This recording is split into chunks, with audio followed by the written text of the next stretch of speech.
தமிழகம் முழுவதும் அதாவது தொடக்கப்பள்ளி ஆசிரியர்கள் நியமன தேர்வு நடத்த மாட்டோம் என்று கூறி தேர்தல் வாக்குறுதி எண் 177 தெரிவிக்கப்பட்டு 20,000 ஆசிரியர்களை திமுக அரசு வஞ்சித்திருக்கிறது. கண் துடைப்பிற்காக 2,000 பேருக்கு பணி நியமனம் வழங்கிவிட்டு நியமன தேர்வை மீண்டும் நடத்தியிருக்கிறார்கள். நடத்தப்பட்ட நியமன தேர்வில் தேர்ச்சி பெற்ற ஆசிரியர்கள், அதாவது எதிர்கால தலைமுறையை உருவாக்கக்கூடிய கடவுளுக்கு நிகராக போற்றக்கூடிய ஆசிரியர்கள் இன்றைக்கு வீதியிலே இறங்கி அதாவது பிச்சை எடுக்கக்கூடிய போராட்டத்திலே தள்ளப்பட்டிருக்கிறது திமுக அரசு. குறிப்பாக வீதியிலே நின்று கொண்டு இன்றைக்கு தங்களுடைய நியமன பணி நியமனத்திற்காக போராடி வருகிறார்கள்.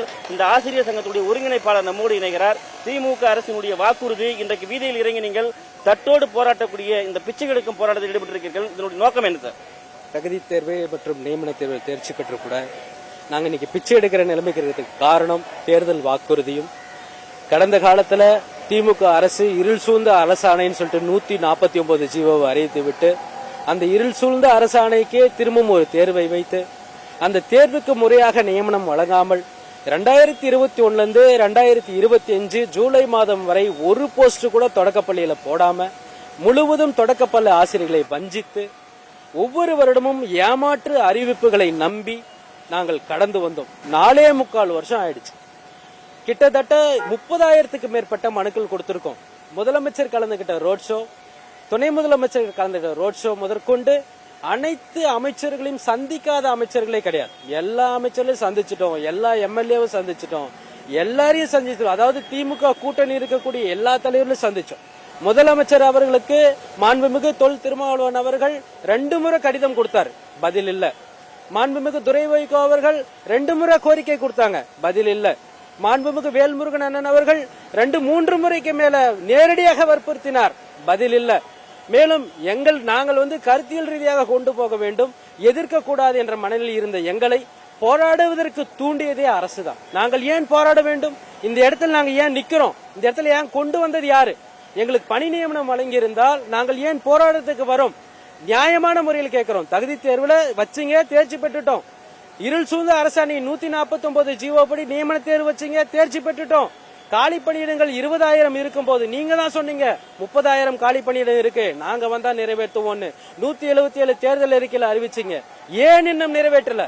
என்னாச்சு? 177 110 விதியின் கீழே அறிவிச்சீங்க 19,260 காலி பணியிடம் இருக்குன்னு சொன்னீங்க. அதுல தொடக்க கல்விக்கு எவ்வளவு நியமனம் பண்ணிருக்கீங்க? இன்னும் எவ்வளவு நியமனம் பண்ண போறீங்க? மீண்டும் மீண்டும் தேர்தல் அறிக்கையும் தேர்தல் வாக்குறுதியை நம்புவதற்கு நாங்கள் தயாராக இல்லை. இந்த ஆட்சி காலத்திற்குள் எங்களுக்கு பணி நியமனம் வழங்க வேண்டும்.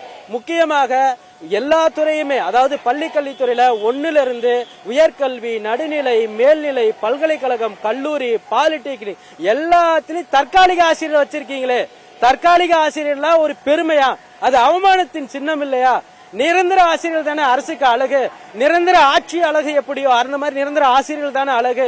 நாங்கள் அதை தானே கேட்கிறோம். ஏதோ வழிபோக்கர்களா? நாங்க ஆடு மாடு மேய்ச்சிட்டு இருக்கோமா?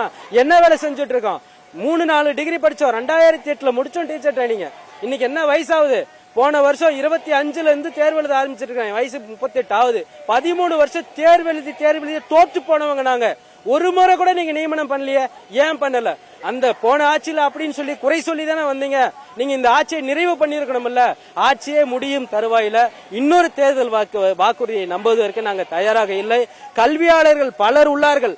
தொடக்கப்பள்ளிக்கு உயிர் நாடியாக இருக்கக்கூடிய மிக முக்கிய கல்வியாளரான பிரின்ஸ் கஜேந்திர பாபு அவர்களை பொதுக்கல்வி இயக்குநராக அவரை அறிவித்து அவர் சொல்லும் அறிவுரை கேட்டாவே கண்டிப்பா தொடக்க கல்வி உயிர் பெற்று வரும். இன்னைக்கு ஒரு ஸ்கூல்ல மீஞ்சூர்ல ஒரே ஒரு மாணவி மட்டும் படிக்கிறாங்க. பக்கத்து கிராமத்துல ஒரே கிலோமீட்டர்ல 1500 பேர் படிக்கிறாங்க. எப்படி அந்த டிஃபரன்ஸ் வருது? அங்க 1ஆம் வகுப்புக்கு 5 ஆசிரியர்கள் இருக்காங்க. ஸ்போர்ட்ஸ் சொல்லிக் கொடுக்க ஆசிரியர்கள் எக்ஸ்ட்ரா இருக்காங்க, கல்ச்சரல் சொல்லிக் கொடுக்க ஆசிரியர் எக்ஸ்ட்ரா இருக்காங்க. ஆனா இங்க மொத்த பள்ளிக்கூடத்திலே ஒத்த ஆசிரியர் தான் இருக்காங்க.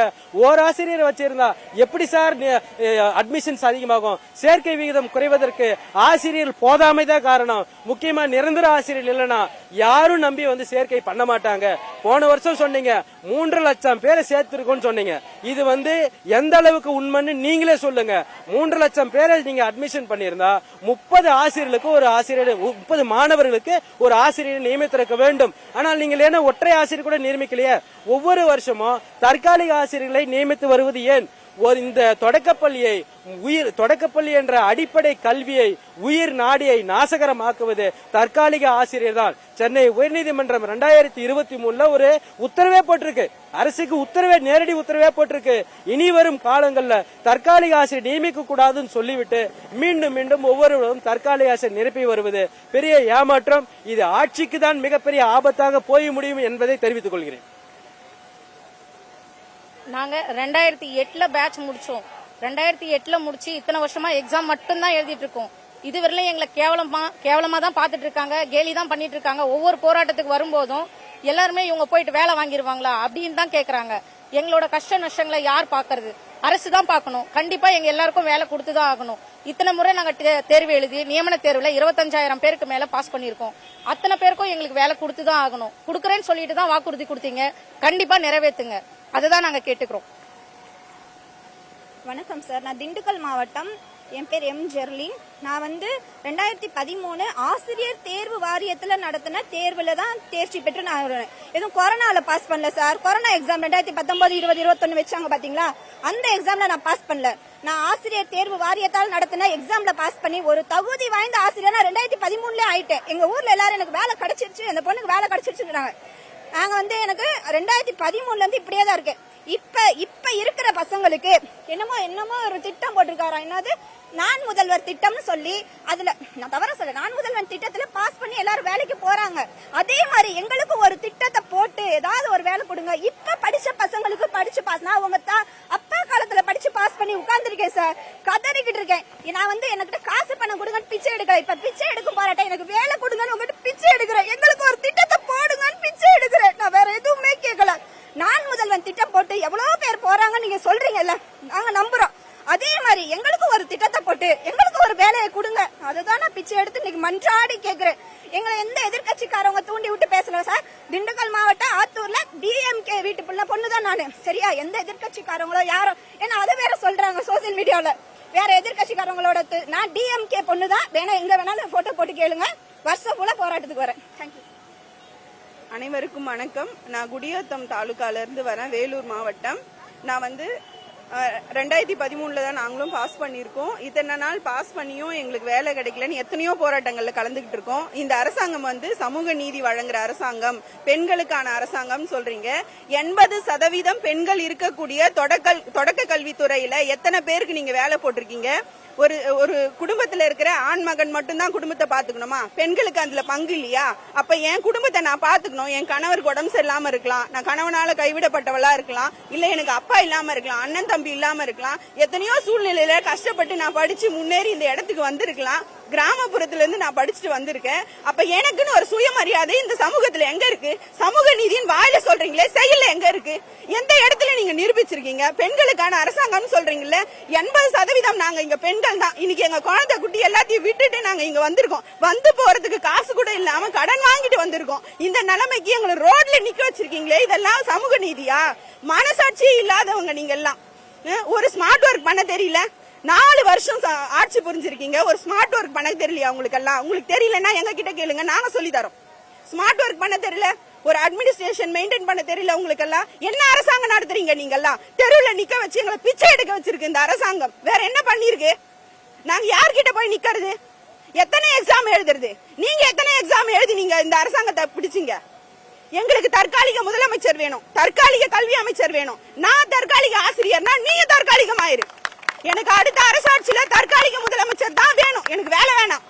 என்னால சுயமா சம்பாதிச்சு சாப்பிட முடியும். அடுத்த முறை தற்காலிக முதலமைச்சர் தான் வேணும், தற்காலிக கல்வி அமைச்சர் தான் வேணும். அரசாங்கம் எலெக்ஷன் நடத்தக்கூடாது. எதுக்கு எலெக்ஷன் வைக்கிறீங்க?